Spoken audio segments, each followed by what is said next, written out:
Growing up minutes from an accessible waterfront pulled me into competitive sailing. That not only rooted me in community, it taught me to appreciate our environment and love the water. That connection shaped everything, from my major in environmental studies to my future career goals. But not everyone gets that kind of access. Historically, Lake Union's shoreline was dominated by industry, not only polluting the lake, but keeping the public shut out. And even when that industry faded, too often it was replaced by private marinas that kept the shoreline feeling inaccessible and reserved for those with wealth. The red portions of the map behind me show just how private this lake has become. So when the public imagines the shoreline, they think of a fenced-off private marina. So the city addressed this with several parks, highlighted in green. They added larger spaces like Lake Union Park and Gasworks, which are great examples of how industrial parcels can be transformed into vibrant blue urban spaces that have been linked with improved mental health. Blue urban third spaces take access a step further and allow the public to get out onto the water through boating. Third spaces function as social spaces beyond home and work where people can connect, learn new skills, and importantly, build community. The Center for Wooden Boats is one of the few true blue urban third spaces on Lake Union where anyone can get out on the water through free access to the Living Museum, free peapod rowing, and scholarship-supported youth programs that draw in families from all over our diverse city. And this summer, I was an intern for the center's $15 million capital campaign to replace their docks that are currently out of compliance with a few pesky environmental regulations. I helped with outreach, planned events, and as part of our grant writing effort, we designed and implemented a community survey that also facilitated my research that really centered around this issue of access. I investigated how public values, environmental goals, and rapid urbanization shapes access in these blue urban spaces. To ground these issues with data, first I distributed my climate survey, getting a sense of waterfront users' values and demographics. Then I mapped flow through the site, documenting where pedestrians walked, lingered, and exited. Over half our respondents said they valued lake access most, yet a similar proportion had never used CWB's free programs. This points to low awareness, not low interest. Over 80% of our respondents said they valued ecological restoration the most, yet visions diverged. Some people imagined a completely natural shoreline, while others thought of a people-first space. Either way, everyone wanted a cleaner lake.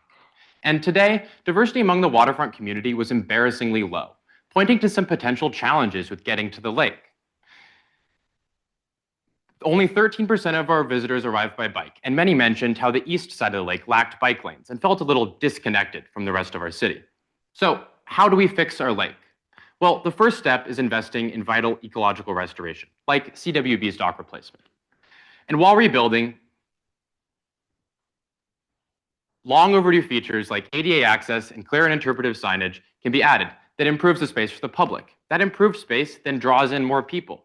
And eventually they start caring about the space, becoming stewards who volunteer, donate, and fuel this feedback loop, all ignited by ecological restoration. But improving our shoreline isn't just about one project. Real change happens when urban planners rethink the rules that shape our cities, known as zoning. Zoning determines what can be built where and can be a really powerful tool for change.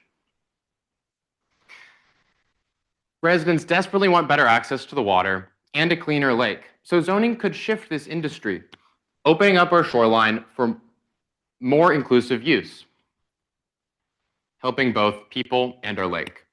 As a part of this rebuilding process, zoning could require that each new waterfront construction project include its own portion of a continuous walk and bike loop, so that parcel by parcel, that could link together our entire lake to the rest of our diverse city. All of these improvements start with ecological restoration, and while rebuilding, planners get to replace industry with vibrant blue urban third spaces like the Center for Wooden Boats, not more fenced-off marinas. Building access really matters to me because I've seen what it can do. Coaching has showed me how young people connect with both the water and each other when they get out on boats together. Blue urban third spaces created me and have the opportunity to create so many more stewards of our future.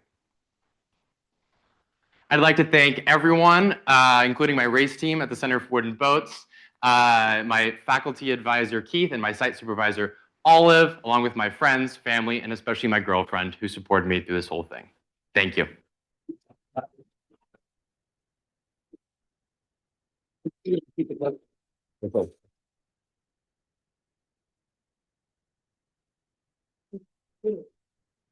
Any questions? Oh, look.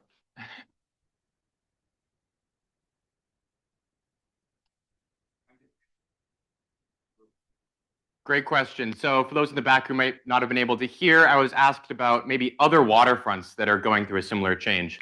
So actually, as part of that survey I talked about, we asked a question about what other waterfronts had inspired you. And the response that we kept hearing was about Vancouver's False Creek. I don't know if any of you have been there, but it actually used to look a lot like Lake Union back around the turn of the century, dominated by the logging industry and the oil industry. And in the late 70s, Vancouver did a big rezoning project, and actually they implemented that zoning thing with the continuous waterfront path. I stole that idea directly from them.